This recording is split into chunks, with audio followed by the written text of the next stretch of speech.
തേനിലും മധുരമായി, തേനിലും മധുരമായി, യേശുക്രിസ്തു മാധുര്യവാൻ.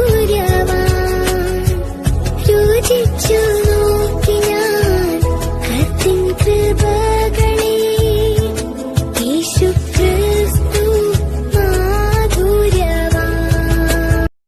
ദൈവവചന ചിന്തകൾ കേൾക്കുന്ന എല്ലാ മാന്യ ശ്രോതാക്കൾക്കും ക്രിസ്തീയ സ്നേഹവന്ദനം.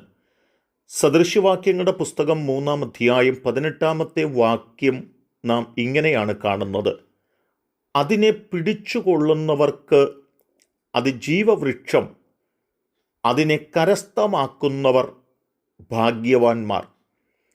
എന്തിനെ പിടിക്കുന്നവനാണ്, എന്തിനെ കരസ്ഥമാക്കുന്നവനാണ് ഭാഗ്യവാൻ?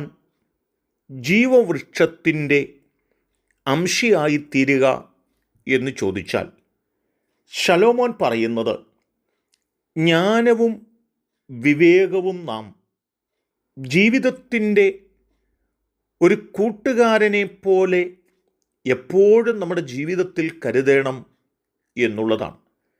നമ്മുടെ ജീവിതത്തിലെ പ്രത്യേകമായ ചില ഘട്ടങ്ങളിൽ ജ്ഞാനത്തോടുകൂടിയുള്ള, ബുദ്ധിയോടുകൂടിയുള്ള, വിവേകത്തോടുകൂടിയുള്ള സമീപനങ്ങൾ അത് ചില നന്മകൾക്കും ചില വിടുതലുകൾക്കും ചില അനുഗ്രഹങ്ങൾക്കും കാരണമാകുമെന്ന് നമ്മെ പഠിപ്പിക്കുക തന്നെയാണ്. ഉൽപ്പത്തി പുസ്തകത്തിലേക്ക് നാം കടന്നു വരുമ്പോൾ, യഹോവയായ ദൈവം മനുഷ്യനെ സൃഷ്ടിച്ചു.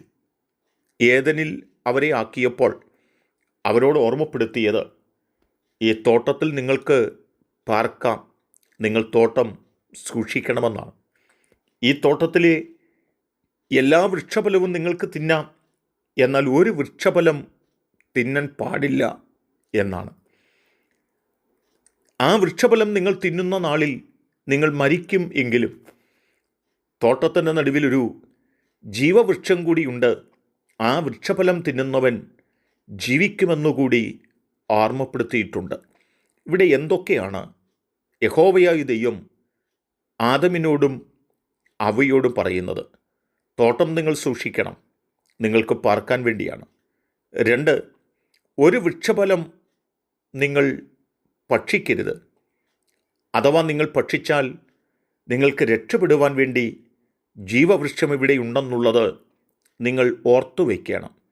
ഈ വിധത്തിലുള്ള കാര്യങ്ങൾ ആർപ്പിച്ചെങ്കിലും തോട്ടം കാക്കുവാനും തോട്ടത്തിൽ ഭക്ഷിക്കാൻ പാടില്ലാത്ത വൃക്ഷഫലം ഭക്ഷിക്കാതിരിക്കുവാനും അവർ ഉത്സാഹിച്ചില്ല എന്നതുകൊണ്ട് ആ തോട്ടത്തിൽ പാമ്പ് പ്രവേശിക്കുകയും അവയുമായി സംസാരിച്ച് അരുതാത്ത വൃക്ഷഫലം, കൽപ്പനയുള്ള വൃക്ഷഫലം തിന്നുവാനുമിടയായി തീർന്നു.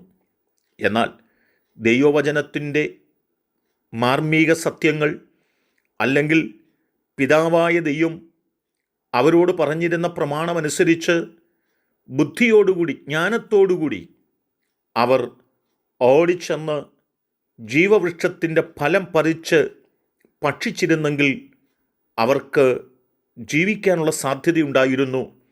എന്നാൽ അവർക്കതിനുള്ള വിവേകമില്ലാതെ പോയി, അതിനുള്ള ജ്ഞാനം അവർക്കില്ലാതെ പോയി. തൽഫലമായിട്ട് അവർ അത്തിയില പറിച്ച് തുന്നുവാനും അരയാടയുണ്ടാക്കുവാനും വെയിലാറുമ്പോൾ യഹോവയായ ദൈവം വരുന്നതിന് മുൻപ് ഒളിച്ചിരിപ്പാനും വേണ്ടി പരിശ്രമിച്ചു എന്നുള്ളതാണ്.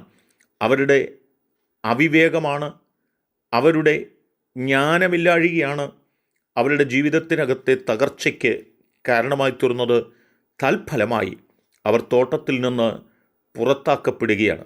3-ാം അധ്യായം 22-ാമത്തെ വാക്യങ്ങൾ താഴേക്ക് വായിച്ചു വരുമ്പോൾ അവിടെ ഓർപ്പിക്കുന്ന പദം, മനുഷ്യൻ നന്മ തിന്മകളെ അറിയുവാൻ തക്കവണ്ണം നമ്മിൽ ഒരുവനെ പോലെ ആയിത്തീർന്നിരിക്കുന്നു. ഇപ്പോൾ അവൻ കൈ നീട്ടി ജീവവൃക്ഷത്തിൻ്റെ ഫലം കൂടെ പറിച്ചു തിന്നേക്കും ജീവിക്കാതിരിക്കേണ്ടതിന് അവരെ തോട്ടത്തിൽ നിന്ന് പുറത്താക്കി എന്നുള്ളതാണ്.